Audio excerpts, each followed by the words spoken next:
제18장. 예수께서 그들에게 항상 기도하고 낙심하지 말아야 할 것을 비유로 말씀하여 이르시되, 어떤 도시에 하나님을 두려워하지 않고 사람을 무시하는 한 재판장이 있는데, 그 도시에 한 과부가 있어 자주 그에게 가서 내 원수에 대한 나의 원한을 풀어주소서 하되, 그가 얼마 동안 듣지 아니하다가 후에 속으로 생각하되, 내가 하나님을 두려워하지 않고 사람을 무시하나 이 과부가 나를 번거롭게 하니 내가 그 원한을 풀어주리라. 그렇지 않으면 늘 와서 나를 괴롭게 하리라 하였느니라. 불의한 재판장이 말한 것을 들으라. 하물며 하나님께서 그 밤낮 부르짖는 택하신 자들의 원한을 풀어주지 아니하시겠느냐? 그들에게 오래 참으시겠느냐? 내가 너희에게 이르노니 속히 그 원한을 풀어주시리라. 그러나 인자가 올 때 세상에서 믿음을 보겠느냐? 또 자기를 의롭다고 믿고 다른 사람을 멸시하는 자들에게 이 비유로 말씀하시되, 두 사람이 기도하러 성전에 올라가니 하나는 바리새인이요 하나는 세리라. 바리새인은 서서 따로 기도하여 이르되, 하나님이여, 나는 다른 사람들 곧 토색, 불의, 간음을 하는 자들과 같지 아니하고 이 세리와도 같지 아니함을 감사하나이다. 나는 일에 2번씩 금식하고 또 소득의 11조를 드리나이다 하고, 세리는 멀리 서서 감히 눈을 들어 하늘을 쳐다보지도 못하고 다만 가슴을 치며 이르되, 하나님이여, 불쌍히 여기소서. 나는 죄인이로소이다 하였느니라. 내가 너희에게 이르노니 이에 저 바리새인이 아니고 이 사람이 의롭다 하심을 받고 그의 집으로 내려갔느니라.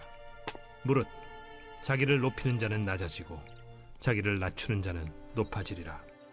사람들이 예수께서 만져주심을 바라고 자기 어린아기를 데리고 오매 제자들이 보고 꾸짖거늘 예수께서 그 어린아이들을 불러 가까이 하시고 이르시되, 어린아이들이 내게 오는 것을 용납하고 금하지 말라. 하나님의 나라가 이런 자의 것이니라. 내가 진실로 너희에게 이르노니 누구든지 하나님의 나라를 어린아이와 같이 받아들이지 않는 자는 결단코 거기 들어가지 못하리라.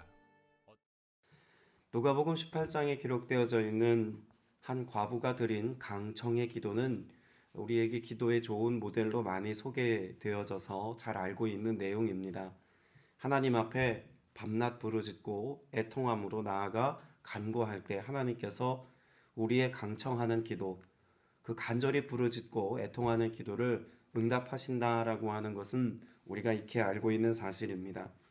그런데 오늘 우리가 읽은 누가복음 18장 1절 이하에 기록되어져 있는 이 본문의 내용은 그런 강청의 기도에 대해서만 말씀하고 있는 것은 아닌 것을 우리가 분별하고 또 깨달아야 하겠죠. 이 누가복음 18장의 내용은 그 배경이 있습니다. 누가복음 18장의 배경은 마지막 때라고 하는 배경입니다.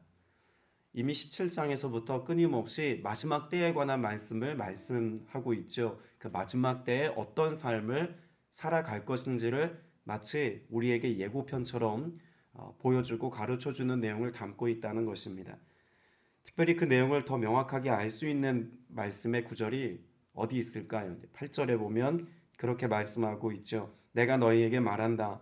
하나님께서는 얼른 그들의 권리를 찾아줄 것이다. 그러나 언제? 인자가 올 때에 세상에서 믿음을 찾아볼 수 있겠느냐. 마지막 때에 하나님께서 우리에게 기대하시는 모습이 있다는 것을 말씀하고 있다는 거죠. 특별히 먼저 그런 하나님의 기대를 생각하기 전에 마지막 때를 살아가는 우리가 경험하게 되어질 어떤 상태에 관하여 말씀하고 있다는 것부터 살펴보기 원합니다. 자, 1절 말씀에 보면 예수께서 제자들에게 무엇을 위해서 이 비유를 말씀하십니까? 기도하고 낙심하지 말아야 한다라고 하는 것을 가르쳐 주십니다. 그러면 예수님께서 앞서 8절에서 우리가 보았던 것처럼 마지막 때라고 하는 그 때를 살아가는 우리에게 무엇을 가르쳐 주기를 원하신 걸까요? 기도를 가르쳐 주기를 원하셨습니다. 왜 기도를 가르쳐 주셔야만 했겠습니까? 낙심해야 될 일들이 마지막 때가 되면 더 많아질 수밖에 없는 그런 상황 가운데 놓여져 있기 때문에 그렇습니다.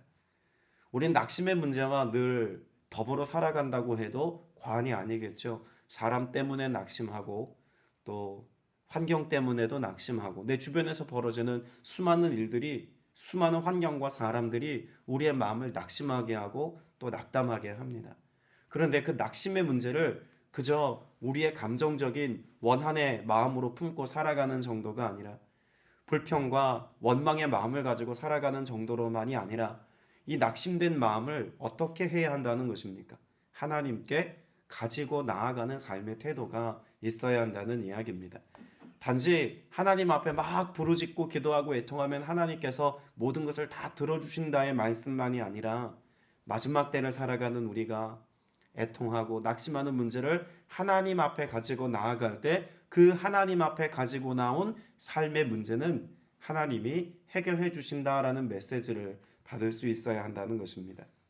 그래서 전체적인 스토리 가운데 예수님이 비유로 말씀하시면서 불의한 재판관도 간절히 가서 구하면 들어줄지언정 의로우신 하나님께서 당신의 택한 백성들의 억울한 호소, 하나님의 도움을 구하고 있는 자들의 부르짖음을 왜 들어주시지 않겠느냐라고 말씀하고 있는 겁니다.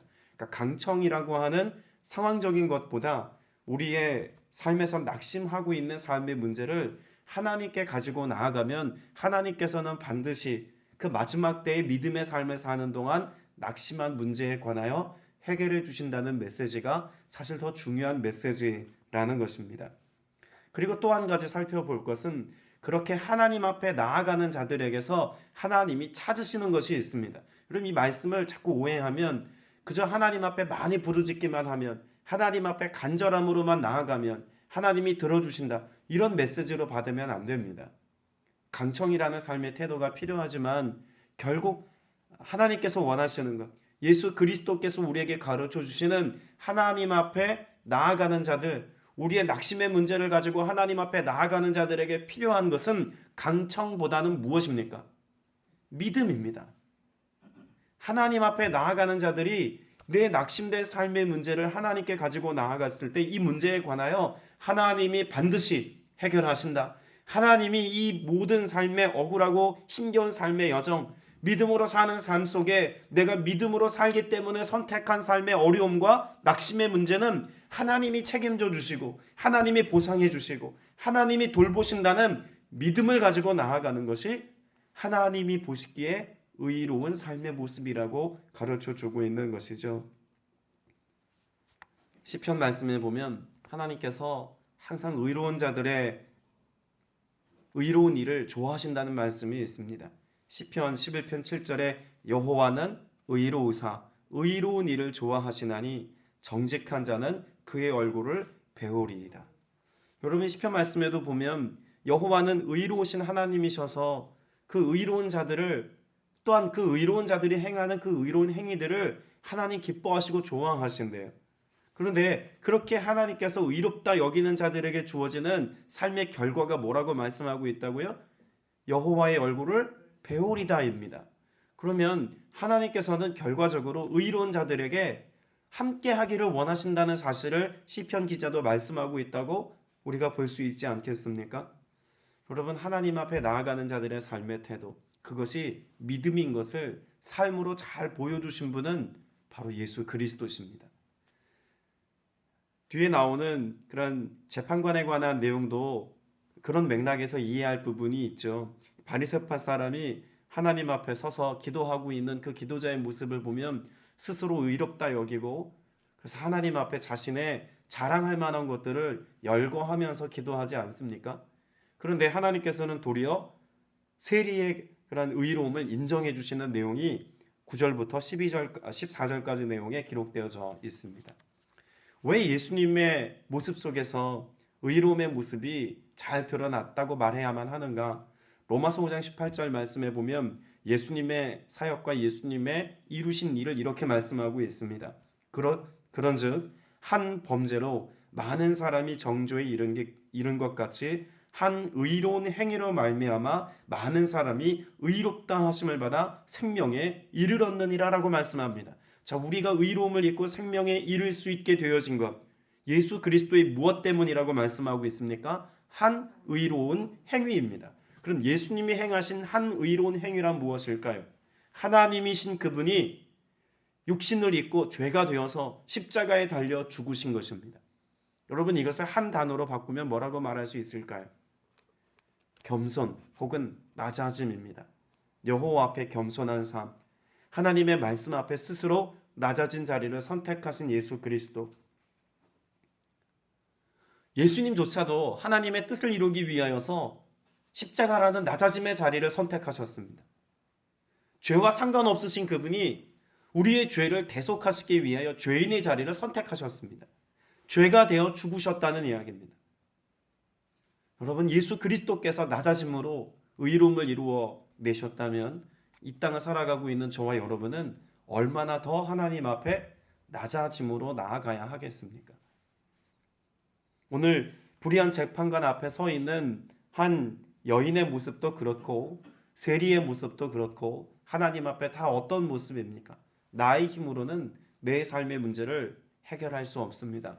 혹은 나는 죄인입니다 라고 하는 겸손한 삶의 태도와 철저히 하나님의 도움과 은혜를 구하는 그런 겸손과 낮아짐으로 서 있는 것을 우리는 본문의 말씀을 통해서 볼 수 있어야 하겠습니다. 자칫 우리가 하나님 앞에 기도할 때 우리의 행위나 우리의 신앙의 열심과 열정을 가지고 나아가는 모습을 의로움으로 삼아서 하나님 앞에 간절히 기도할 때가 종종 있습니다. 그러나 우리에게 하나님께서 요구하시는 것은 나의 영적인 업적이나 혹은 내가 지금 살고 있는 신앙의 행위의 어떤 모습 때문에 하나님께서 우리의 기도에 응답하실 것이다. 여러분 그렇게 생각하시면 안 될 겁니다. 적어도 오늘 본문의 말씀에 근거하자면 그렇습니다. 도리어 무엇해야 합니까? 내가 뭔가 이룬 것이 많은 것 같아도, 내가 쌓아놓은 것이 많은 것 같아도 나는 하나님 앞에 아무것도 아닙니다의 고백을 가지고 나아가야 합니다. 그때 하나님께서 우리를 긍휼히 여기시고 우리를 돌보시겠다 말씀하시죠. 특별히 오늘 우리가 본문 말씀에서 9절 이하에 기록되어져 있는 비유의 말씀에서 생각해 볼 것이 있습니다. 10절 이하에 보면 두 사람이 성전에 올라간 것에 관하여 예수님께서 주목하여 말씀하고 계시죠. 한 사람은 바리새파 사람, 한 사람은 세리입니다. 바리새파 사람은 스스로 이야기하죠. 그가 기도하는 내용을 11절 이하에 이렇게 기록하고 있습니다. 하나님 감사합니다. 나는 남의 것을 빼앗는 자나 불의한 자나 간음하는 자와 같은 다른 사람들과 같지 않으며 더구나 이 세리와는 같지 않습니다. 여러분 이 내용을 내용상만 보자면 정말 아무 문제가 되지 않을 것처럼 보입니다. 바리새인의 모습을 한번 생각해 보십시오. 그는 하나님 앞에 감사함으로 기도하고 있습니다. 더구나 그는 삶의 내용면에 있어서 남의 것을 빼앗지도 않았고 불의한 자들과 같이 죄악된 삶을 선택하거나 하나님의 말씀과 계명을 어긴 적도 없습니다. 간음하는 자나 혹은 다른 사람들과 같이 죄악된 삶의 지경 가운데 자신을 내팽개치지도 않았습니다. 고백대로만 보자면 그의 삶의 내용에 있어서 완벽해 보입니다. 그런데 그런 삶의 내용에 대해서 예수님께서 칭찬하여서 그러므로 그에게 은혜가 있다거나 그러므로 그에게 하나님의 예비하신 좋은 것들로 만족하겠다는 말씀의 내용을 들어볼 수가 없습니다. 왜 그럴까요? 여러분 이 안에는 무엇이 빠져있기 때문에 그렇습니까? 하나님과의 관계가 빠져있기 때문에 그렇습니다. 하나님 앞에 관계라고 하는 것은 내가 이 땅에서 무언가를 하는 것보다 하나님이 기뻐하시는 것, 하나님이 원하시는 것을 행하는 것에 초점이 맞춰져 있습니다. 그러면 여기 나와 있는 이 바리새파 사람이 하고 있는 이 행위에 대하여 스스로 열거하고 있는 내용을 예수님께서 비유로 말씀하신 것은 어떤 의도를 가지고 지금 말씀하신 걸까요? 하나님의 원하시는 것과 자기가 원하여 하는 것 사이에 큰 갭이 있다는 것을 보여주기를 원하시는 거죠. 그러면 하나님께서 이런 걸 원치 않으신다가 아니라 우선하여 원하시는 것이 있다는 것입니다. 아무리 모든 사람이 보기에 하나님 앞에 선하다 여기는 것을 많이 행했다고 할지라도 하나님께서 먼저 우선하여 근간으로 삼고 보고 계시는 것, 그게 무엇인가를 뒤에 나오는 세리의 모습을 통해서 보여주기를 원하신다는 거죠. 13절 이하에 보면 세리가 멀찍이 서서 어떤 모습으로 서 있습니까? 하늘을 우러러볼 엄두도 못 내고 가슴을 치며 이 죄인에게 자비를 베풀어 주십시오라고 말합니다. 자, 그러면 하나님께서 원하시는 것은 내가 의롭다고 여길 만한 행위를 가지고 나아가는 것보다 우선하여서 내 삶의 고백 속에 무엇이 있어야 한다는 것입니까? 죄인됨을, 연약함을, 어리석음을 하나님 앞에 자격이 없는 우리의 삶의 내용을 고백하며 나아가는 것을 도리어 하나님은 원하신다고 드러내고 있는 것입니다. 또 주님께서 말씀하고 계시죠. 이 죄인에게 자비를 베풀어 주십시오. 그러니까 애초에 내가 의로운 공로를 가지고 나아가는 것이 아니라 무엇을 원하는 삶이어야 한다는 것입니까? 하나님의 자비하심에 나를 의탁하여 살아가는 삶의 태도와 이런 고백이 우리에게 필요하다는 것입니다. 그래서 14절에 주님께서 말씀하고 계시지 않습니까? 내가 너에게 말한다. 의롭다는 인정을 받고서 집으로 내려간 사람은 저 바리새파 사람이 아니라 이 셀이다. 누구든지 자기를 높이는 사람은 낮아지고 자기를 낮추는 사람은 높아질 것이다. 그럼 14절의 말씀은 단순히 우리가 인간사를 살면서 선택하는 겸손에 관하여 말씀하고 있는 것이 아닙니다. 하나님께서 우리에게 기대하시는 겸손은 무엇일까요? 여호와 앞에서의 겸손입니다. 하나님 앞에서 죄인됨을 고백하고 하나님의 긍휼과 자비가 필요한 존재인 것을 하나님 앞에 인정하며 살아가는 삶의 태도. 그래서 앞서 예수님께서 기도하고 낙심하지 말아야 할 것에 대한 비유의 말씀에서 한 여인에 관하여 말씀하시면서 마지막 때에 믿음을 보겠느냐라고 말씀하신 것과도 같은 맥락에서 우리가 이해할 수 있는 것이죠. 진짜 믿음은 무엇일까요? 그런 우리의 삶 가운데 스스로 낮아진 바 되어서 높으신 하나님 앞에 내 연약함을 철저히 맡기고 나아가는 것이야말로 하나님이 기대하시고 바라시는 겸손이자 낮아짐을 통해 이루실 하나님 나라 역사라는 것입니다. 오늘 저와 여러분이 여호와 앞에 겸손함으로 살게 되시기를 바랍니다.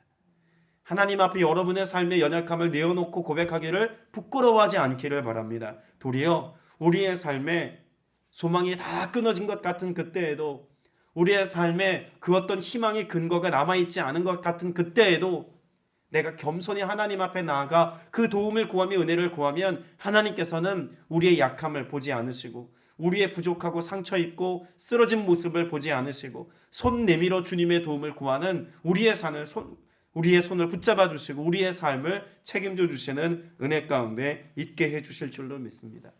애초에 하나님께서 아브라함을 통해서 믿음을 가르쳐 주셨을 때도 진정한 의미의 믿음은 뭐라고 말씀하고 있을까요? 로마서 4장 말씀에 보면 사도 바울은 아브라함의 삶의 모습을 빗대어서 우리에게 가르쳐 주고 있죠. 아브라함은 희망이 사라진 때에도 바라보면서 믿었다고 말씀합니다.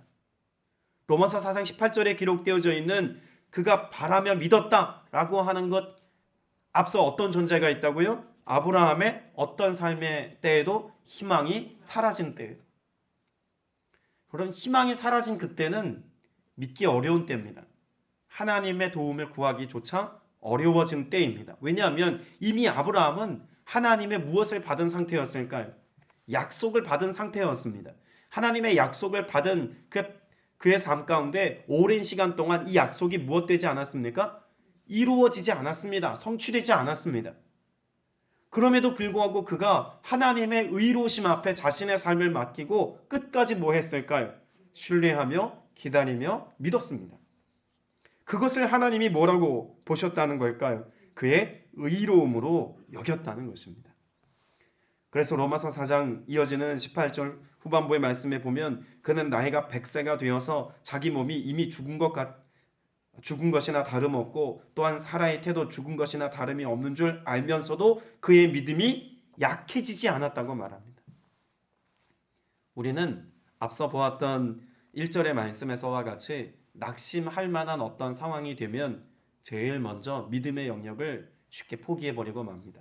기도도 쉬게 되고 기도도 뒷전으로 미루어 놓고 말죠. 종종 그런 경험들이 있지 않습니까? 가족 구원을 위해서 기도할 때 정말 내가 복음을 전하고 사랑으로 실천해도 가족들이 변화되지 않는 것 같다고 느낄 때는 마음이 낙심이 되기도 합니다. 또 혹은 자녀들의 삶에 믿음의 본을 보이고 믿음으로 사는 삶을 잘 양육한 것처럼 느껴진 어느 날 이 자녀들이 믿음의 삶을 중단하거나 하나님의 은혜와 사랑에서 멀어진 모습을 보면 마음이 답답해하는 지체들의 이야기들도 종종 듣곤 합니다. 오랜 시간 우리가 기도하고 하나님의 도움을 구하였지만 내 마음 가운데 그런 기도의 응답이 이루어지지 아니함으로 인하여서 우리는 낙심하고 하나님에 대한 신뢰와 믿음을 저버릴 만한 어떤 상황에 놓여지기도 한다는 겁니다. 그래서 아브라함의 모습을 사도 바울은 빗대어서 우리에게 말하죠. 낙심하지 아니하면, 믿음이 약해지지 아니하면 결국 하나님께서는 하나님의 일을 이루신다는 것입니다. 우리의 삶의 초점은 내가 원하는 것에 이 뜻이 있는 것이 아니라 어디에 항상 초점이 있어야 될까요? 하나님이 뜻하신 일이 이루어지는 것에 초점이 있어야 합니다. 하나님께서 바로 뜻하신 그 일, 그것을 이루시기까지 하나님께서는 우리의 믿음을 사용하시고 그 믿음을 통해서 하나님께서는 우리가 할 수 없는 일들을 이루어 주시기까지, 우리가 믿음의 고백을 가지고 나아가기만 하면 믿음을 통해서 하나님은 그 놀라운 권능과 기적의 역사를 우리에게 은혜로 베푸시겠다고 말씀하고 있는 것입니다. 그래서 아브라함의 모습을 사도 바울은 그는 하나님의 약속을 믿고 의심하지 않았습니다. 오히려 그는 믿음이 굳세져서 하나님께 영광을 돌렸습니다. 그는 하나님께 스스로 약속하신 바를 능히 이루실 것이라고 확신했습니다. 그래서 하나님이 그를 의롭다 여기시고 그에게 아들을 주셨다고 말씀하고 있는 것입니다. 오늘 이 하루 우리가 무엇을 가지고 살아야 하겠습니까? 믿음을 가지고 살아야 합니다. 그리고 그 믿음을 가지고 하나님을 확신해야 합니다. 그리고 그 하나님이 하나님의 일을 나를 통해 이루실 것을 확신해야 합니다. 하나님께서 우리로 기도하게 하신 바로 그 기도의 제목들이 나의 공로와 자격 때문에 이루어지는 것이 아니라 하나님의 뜻이 이루어지기까지 기대하는 나의 믿음 때문에 그 하나님의 공의가, 하나님의 정의가, 하나님이 하려 하시는 바로 그 일들이 우리의 삶 가운데 이루어짐에 관하여 우리에게 잘 가르쳐주고 있습니다. 우리는 역시 마지막 때를 살고 있습니다. 믿음이 희석되어지고 희미해진 때를 살고 있습니다. 주님이 말씀하셨던 것처럼 정말 세상에서 믿음을 찾아볼 수 있겠느냐라고 질문하신 것에 대하여 우리가 신중히 또 깊이 사고하며 우리가 살아야 할 어떤 그런 시즌을 우리 살아가고 있는지도 모르겠습니다. 그런 점에서 이 비유의 말씀들은 우리에게 중요하지 않겠습니까? 우리도 주님 앞에 나아갈 때 믿음으로 나아가되 낙심하지 아니하고 끝까지 주의 선하심 앞에 여러분의 삶을 고백하며 아뢰는 삶을 살아낼 수 있는 은혜가 있기를 축복합니다. 그때 하나님께서 우리를 높이실 것입니다. 15절 이하의 결론처럼 주님이 우리에게 말씀해주고 계시죠. 어린아이들이 내게로 오는 것을 막지 말아라 라고 말씀하시면서 17절에 이렇게 말씀하십니다. 누구든지 어린이와 같이 하나님의 나라를 받아들이지 않는 사람은 거기에 들어가지 못할 것이다. 여러분, 어린아이가 하나님의 나라를 받아들이는 것과 무슨 상관이 있을까요? 여러분, 지금 그 앞선 내용에 보면 이 어린아이들이 어떻게 하고 있습니까? 예수님께로 나아옵니다. 예수님께로 뛰어오고 있습니다. 예수님이 낯선 어떤 대상이라고 할지라도 그저 예수님이 좋아서 순전한 마음을 가지고 예수님께로 달려가고 있습니다. 그리고 이 아이들은 예수님의 품에 안기지 않습니까?